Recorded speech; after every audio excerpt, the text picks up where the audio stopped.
cannot be seen. It cannot be heard. It cannot be tasted. It cannot be touched. It cannot be smelled.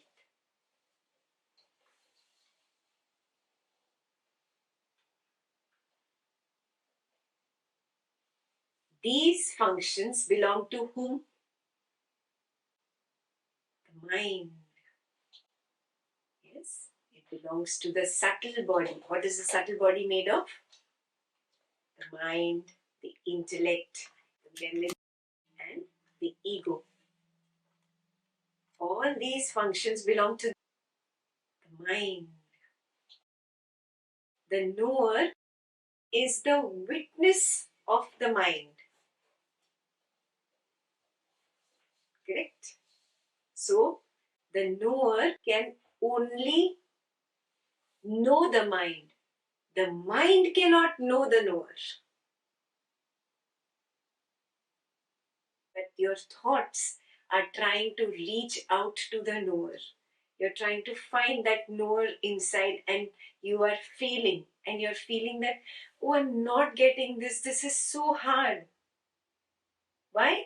Because the mind is trying to turn back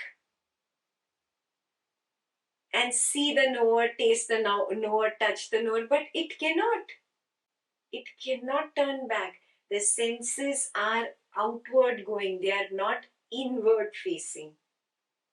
One-way street for the senses. Yes? So it is very difficult for this little mind and intellect to perceive the knower. So then, this sense that I have of the knowingness, that which knows, how do I know that? Who's knowing it? Is it the mind? Or is it the knower? The knower knows itself. Right here you can see the distinction. You can figure out that is who I am. I am not this limited mind. Yes, I am the knower. That knower itself is giving its energy to the mind, and that mind is operating through seeing, through touching, tasting, smelling, hearing, etc. On borrowed energy, this mind works. Now that borrowed energy decides I'm going to try to look back at the source of my energy. It doesn't work.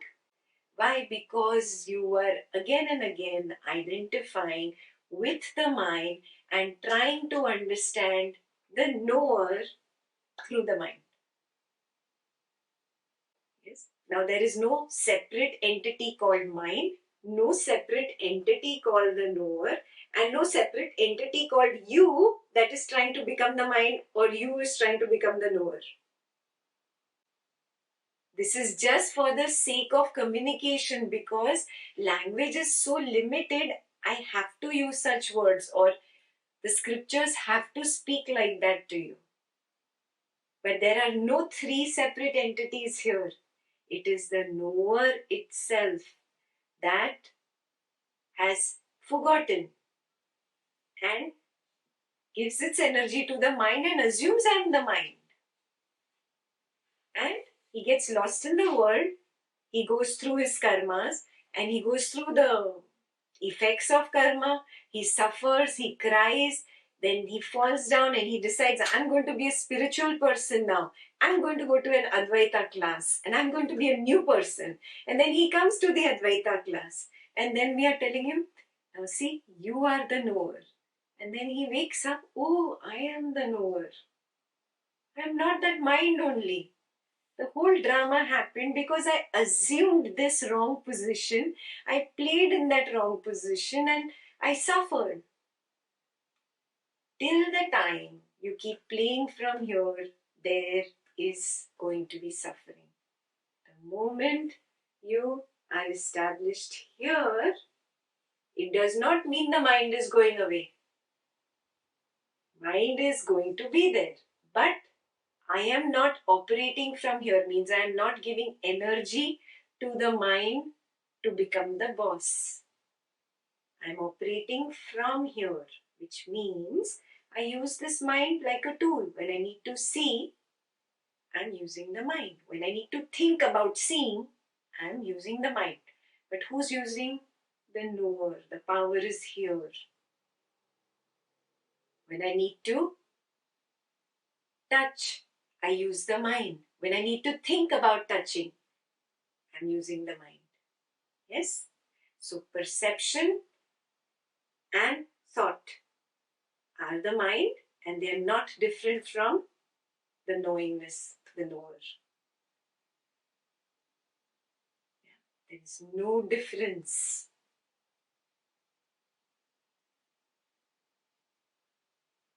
Very clear?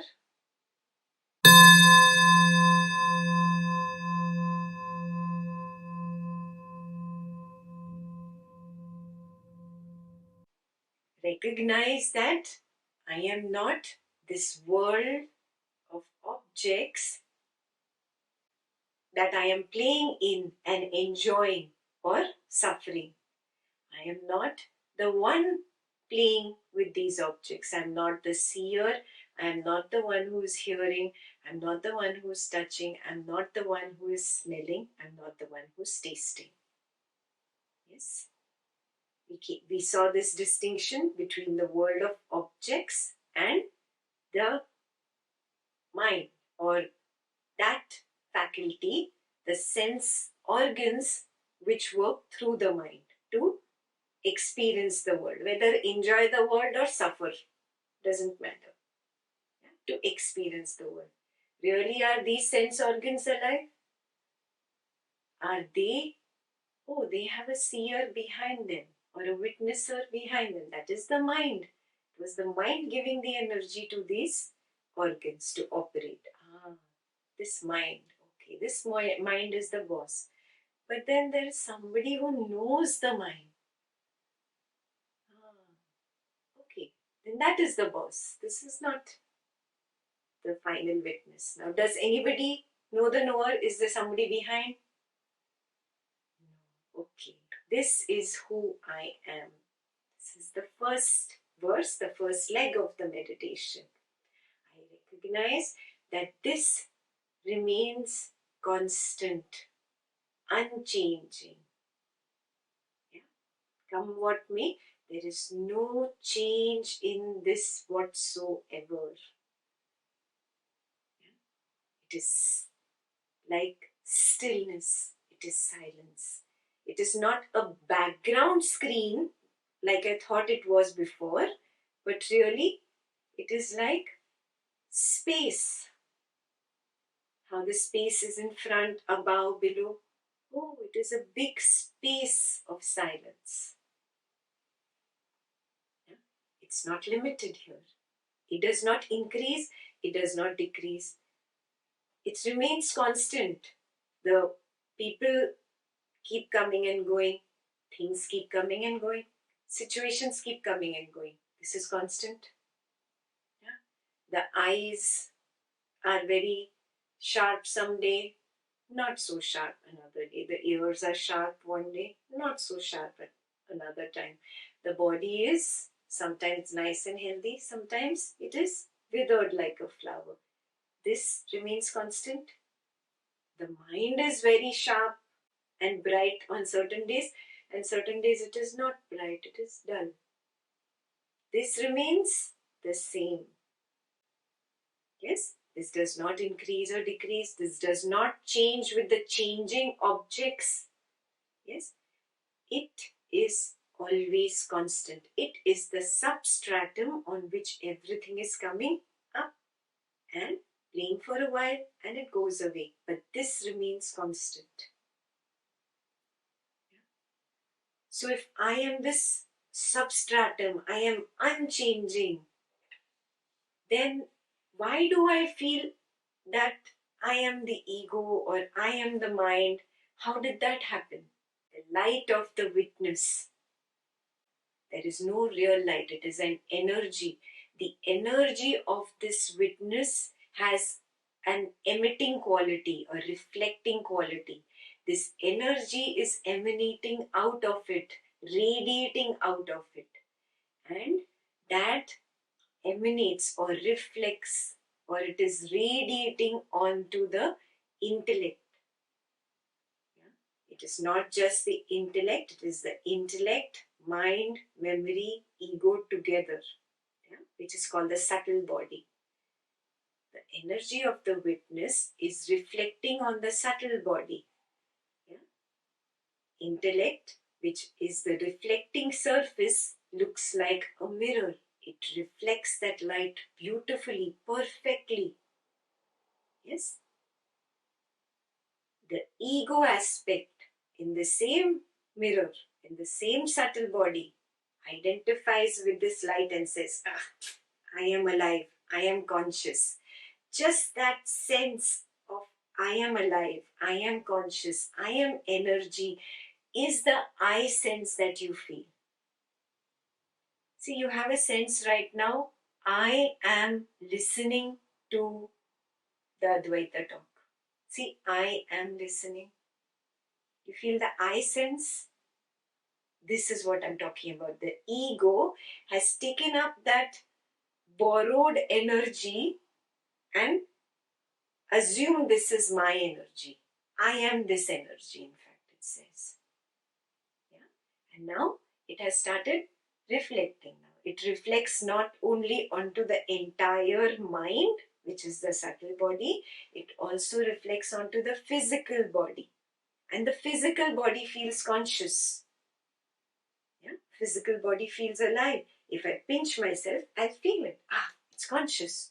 If I pinch a dead body, he's not going to feel it. This witness consciousness radiating the energy to the subtle body, which is the mind, and the mind radiating this energy to the whole physical body. This is the mechanism which makes me feel conscious and makes me feel I. This is the reason why you cannot break your identification with the body and mind. Though you've heard with Ashtavakra, I am not the body, I am not the mind, a zillion times before, you still cannot break your identification with the body and mind. This is the reason. Very clear? Yeah. You say, why it's been so long, so many years, I've done so many knowledge sessions. Why am I not getting it? I am not the body. Why am I not getting it? I am not the mind. This is the reason. It is not that in an enlightened person, the reflection does not happen. The reflection happens even in an enlightened person. Because the enlightened person is enlightened in the middle of his entire lifetime, 30, 40 years. Buddha got enlightened at 36. Right now, you're in the Advaita session and I help you to take your attention to the knower. You say, that is who I am. What happened after you ended the session and went back to family? You jumped out of this knower immediately and came to this I sense. This jumping out of the knower and coming to the I sense does not happen for Buddha after enlightenment. Did you understand the difference?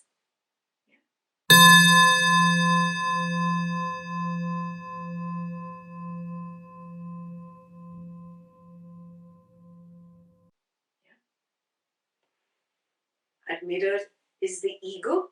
That's what we learnt in the previous verse. This ego reflects the pure consciousness. Yes. So it has, number one, relationship with the pure consciousness. Number two, it has the relationship with the body. Yes.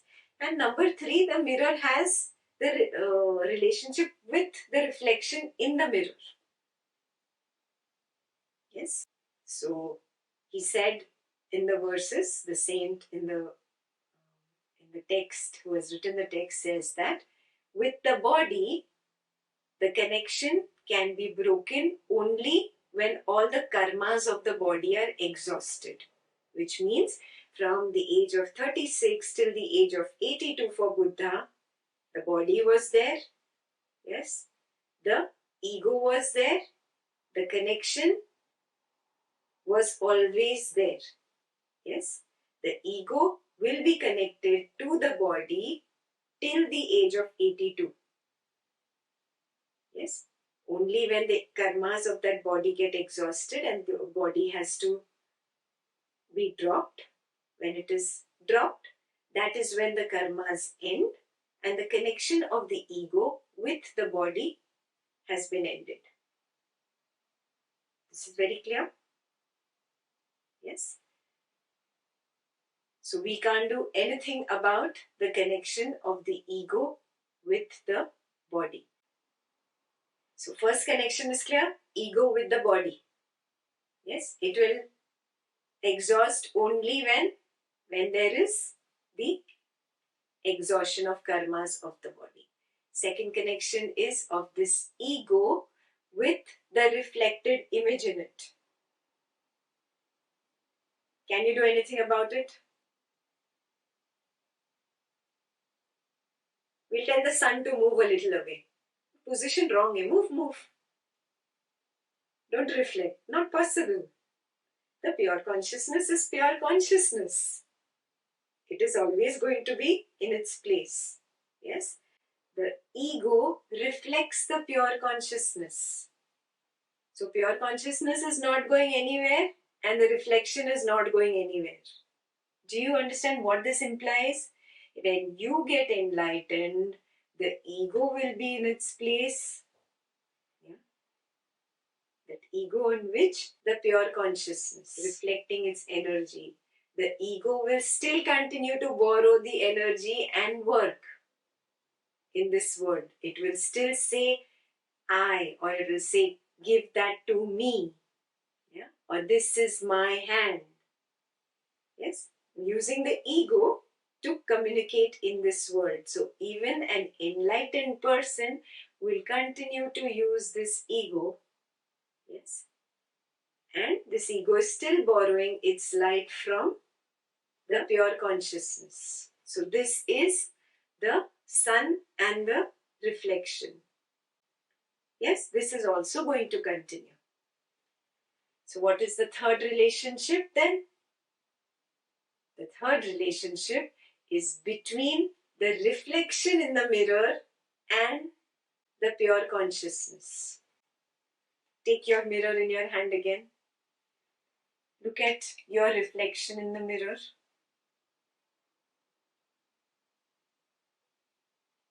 Your reflection in the mirror, does it really have anything to do with you?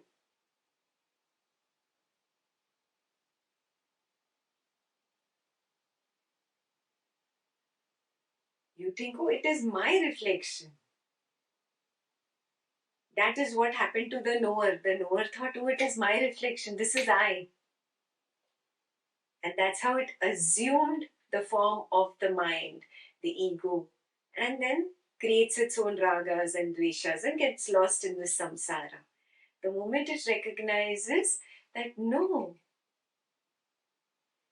put the mirror down and become aware of yourself. I am the knower. I am the knower of the reflection. I am not that reflection. There is no connection between me and that reflection. Yes, suppose your mirror is very old. You didn't have enough time to go find a nice mirror. You found a very dirty, broken, dusty mirror. Your reflection looks bad. It does not look proper. Does it mean that I look bad? No, nothing has changed here. It is the reflection that is because of the quality of the mirror. It's got nothing to do with me. I am the knower of a poor reflection now. Yes? Suppose it is a very fantastic, beautiful mirror that when you look into it, you really don't look so pretty, but when you look into it, it's as if you have done makeup and you look like a superstar. Again, That is also not me. I am the knower of that reflection. Yes, that is the quality of that mirror. Is this becoming very clear? Yeah? Yes. There is a bhranti. This is delusion, to think this is who I am. Because I have this thing, this is who I am, I have forgotten that I am the 10th. I am the one. I am the knower because I have been looking here. Now the same logic applies inside. Yeah? I have been looking at that mind that feels conscious inside. I have been looking at that thinking, the thoughts that come up, the sensations, they all feel alive. And I think I am that. Yes, I forget that I am the knower of the thought. I am the knower of the sensation which is behind. Yeah, so I am the pure witnessing consciousness. I am the knower. So the first 9 verses are very clear. We just revised them. Yes.